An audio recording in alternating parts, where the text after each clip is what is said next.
इस welcome my YouTube channel में आप लोग का स्वागत है। तो देखिए मैं मॉल में आ चुकी हूँ कपड़ा ख़रीदने के लिए।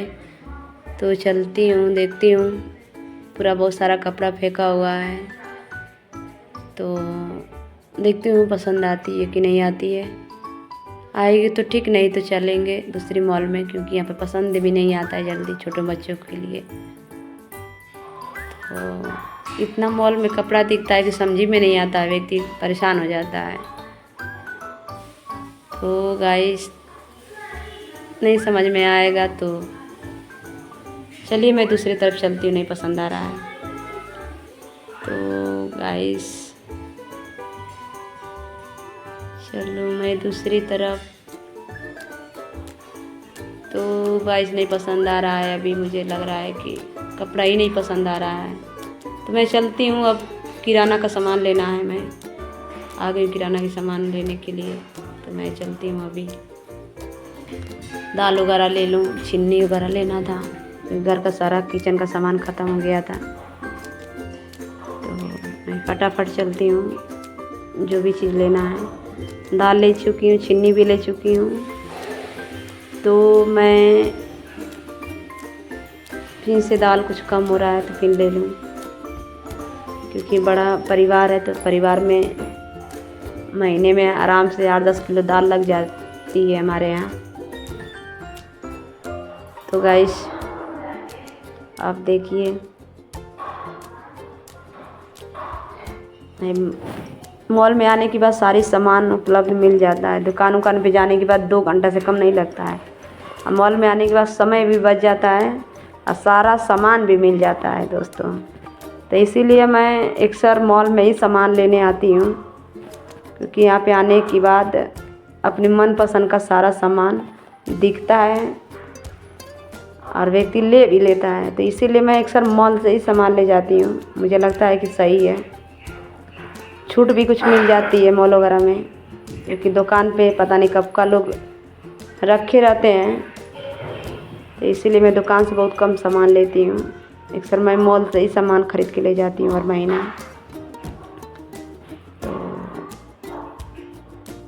देखते हैं, क्योंकि हर महीना 10 किलो दाल तो मेरे यहाँ लगना ही लगना है। 14 से 15 लीटर जो है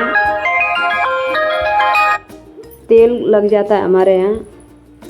तो गाइस अभी चलते हैं, सामान आधा हो चुका है, आधा मेरे यहाँ भी बाकी है, अभी लेना है। तो मैं चलती हूँ दूसरी तरफ, क्योंकि साबुन वगैरह लेना है। तो गाइस फिर से कपड़े वाले की दुकान आ चुके, क्योंकि बच्चों का कपड़ा नहीं लिए थे, पसंद आया। तो उसी के बगल में कपड़े की भी दुकान है, मॉल है सटे हुए बगल में। तो इसीलिए गाइस फिर किराना की सामान लेते हुए फिर कहेंगे एक बार और देख लें बच्चों का कपड़ा। तो गाइस अभी बच्चों का भी इसीलिए कपड़ा ले रहे हैं, क्योंकि मार्केट निकले हो तो दोनों काम हो जाएगा।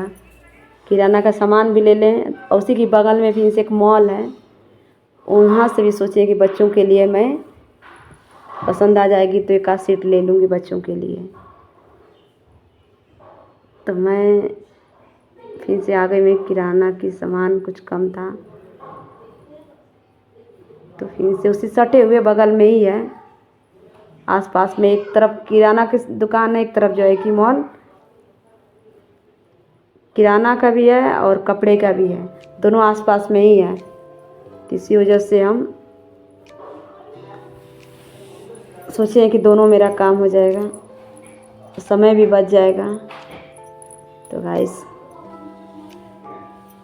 मॉल में आने के बाद सामने जो दिखता है लेने में अच्छा लगता है। देखिए सारी चीज़ें ले लिए हैं, थोड़ा बहुत और बचा हुआ है, 1-2 सामान और। तो गाइस आप लोग देखिए, इतना हर महीना मेरे यहाँ लग जाता है, समझ लीजिए। सबके यहाँ लगता है, मेरे यहाँ नहीं। जिसका बड़ा परिवार होगा सबके यहाँ लगता है, क्योंकि जिसके बड़े परिवार होते हैं उनके घर में आराम से, जो महंगाई में 8 से 10 हज़ार आराम से नॉर्मल उनके घर का खर्चा होगा। जिस तरीके से महंगाई है कि मेरे यहाँ इतना आराम से लग जाता है, इसी आंकड़े से हम जान रहे हैं कि आराम से उनके यहाँ भी, सभी लोगों के यहाँ होगा, मेरा यहाँ नहीं है। तो गाइस देख लीजिए, अभी बच्चों को थोड़ा नमकीन वगैरह ले लें, क्योंकि जाते हैं तो बच्चे सबसे ज़्यादा नमकीन पसंद है। तो देखिए मैं बिलिंग करवाने आ गई हूँ, तो भैया भी बताएंगे कितना का हम बिलिंग हो रहा है। तो गाइस देखिए, क्योंकि अब बिलिंग हो चुका है, मैं अब गाड़ी में लेके जा रही हूँ सामान, घर लेके पहुँचूँगी, क्योंकि काफ़ी सामान था, तो इसीलिए 2 व्हीलर से नहीं लाई हूँ, ई रिक्शा से लेके आ रही हूँ, क्योंकि मेरे पास 4 व्हीलर तो नहीं है गाइस, पर